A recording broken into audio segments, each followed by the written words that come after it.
So my name's Phil Mitchell, and I've been working as a therapist for about 15 and a half years, predominantly working with boys and men who've experienced sexual abuse, exploitation, other forms of sexual abuse, either as children, as adults, or as both.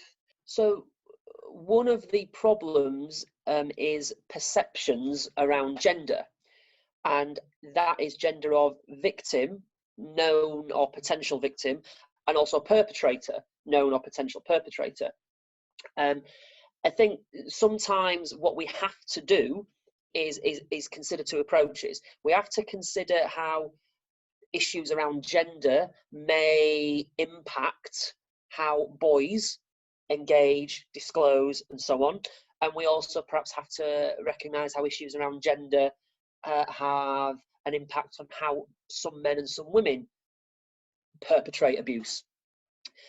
The other part to this, is, in terms of perhaps equality, is focusing on the behaviours.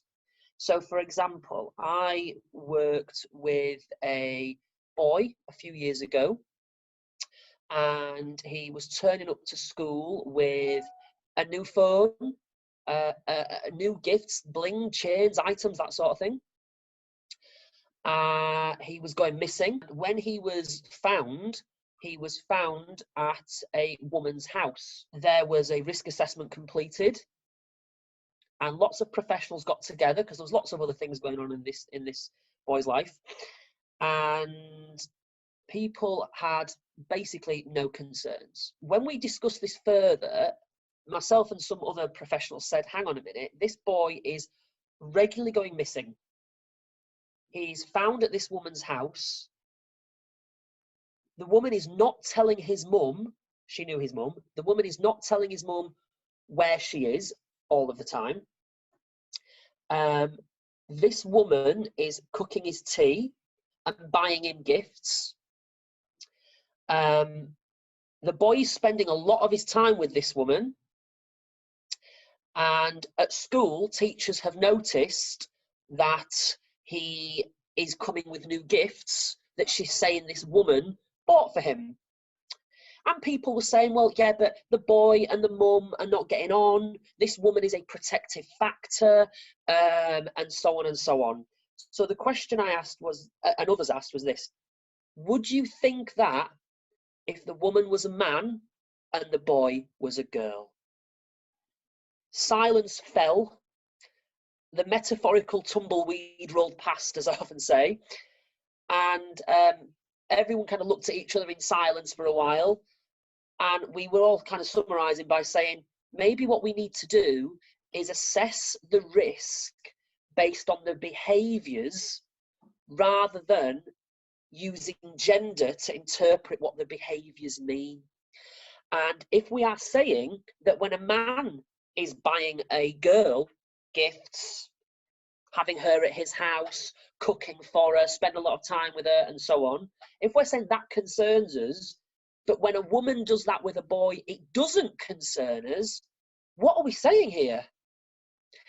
And simply put, what we really have to do is, yes, we have to understand the differences in terms of how gender, or perhaps perceptions around gender, can impact on how victims and perpetrators may or may not behave. Absolutely, we do. We have to look at that. And at the same time, excuse me, and at the same time, when we are identifying or trying to identify boys that have been or are being sexually abused and exploited, we have to consider the warning signs and behaviours that are being displayed overall, and make an assessment on that based on factual information that is available to us, rather than automatically assuming, well, a boy is displaying that, so it must be this. I spoke at a conference in somewhere in the south a few years ago, and I shared an example of an anonymised boy, and I said he's going missing, he's not telling anyone where he is, he's coming home with a bag of weed, so on and so on and so on. And I said, what would we all think? And a senior official from a police service said, if that was a girl, I would absolutely be considering child sexual exploitation straight away, and we'd have an assessment. Okay? I said, this is a boy. Does that change things or not? I went, oh yeah, absolutely. Because it's a boy, it's probably youth offending, and I'm not even going to consider the possibility of child sexual exploitation. I said, okay. I said, what other behaviours or warning signs would you need this boy to display to make you think there could be a risk of child sexual exploitation? There was a short pause. You could see he was being very contemplative, and he said, I'd need a disclosure. So a few people in the audience gave this ooh sound. And I said, so what you're saying is a girl displays behaviours that are consistently backed up by research, reports, massive charities, and so on and so on. When a girl displays those behaviours, you're saying that's enough for you to consider the risk of child sexual exploitation without a disclosure. When a boy displays exactly the same behaviours, you're saying you need him to tell you he's experienced abuse before you even consider it. Well, that's kind of the other way around. Not only is that a hugely gender biased problem, and it contributes to why a lot of local authorities are identifying lots of girls at risk of child sexual exploitation and very few boys in some areas, it gives a very, very unhealthy message. And I've said, if we look at the stats and the data and all of the research and everything around this and the experiences of many other professionals that do work with boys, you've certainly got, what can I say, girls, boys and young men that are being sexually abused and exploited will not disclose in the same way as, or at the same rates as, girls and women who are going through this. Yeah, you just have to look at the crime stats. And if we look at the crime stats, as I said, that's from what's reported and recorded. Maybe we need to think about what is not reported and recorded. And if you are going to wait for a boy or a man to tell you that he has been abused, and that's what you need to even consider the possibility, there's really something wrong with that practice. Certainly when I was 16, I went through my own experience of sexual exploitation. I didn't realise that I was being sexually exploited until I was in my mid to late 20s. I was working with a boy who was clearly being sexually exploited by multiple men over multiple years. And whilst his experience and mine were different, there were some similarities. And I got to the point where I thought, hang on a minute, I can see that this teenage boy is clearly being sexually exploited. Well, there are some similarities between what's going on with him and what happened to me at 16. Was I sexually exploited at 16? And it suddenly hit me that yes, I was. And it was a huge eye-opener.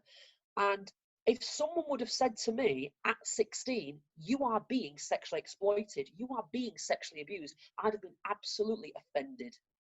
Because that's not how I saw it at all. It didn't seem like that to me. Did my school ever give me any education on what sexual abuse and exploitation is? No. Would it have made a difference if they had have done? I guess we'll never know. But what a shame that they didn't even take the time to try. And I think, fast forward so many years later, as I said earlier, we have schools, giving girls the message, we want you to be safe, and giving boys the message, we don't want you to be perpetrators. And that's part of the problem. So what needs to be done, I guess, is the question. Well, we could be here all day talking about that. What we need to do is give girls and boys the message in schools, in a very age-appropriate way, of course, that it's really important that you get consent, etc. And there are horrible things that can happen to us. We don't want it to happen to you, but if it is happening to you or your friends, or it's happened to you and your friends, boy or girl, you don't deserve it. You can get support, and tell someone, rather than girls tell someone, boys don't abuse girls.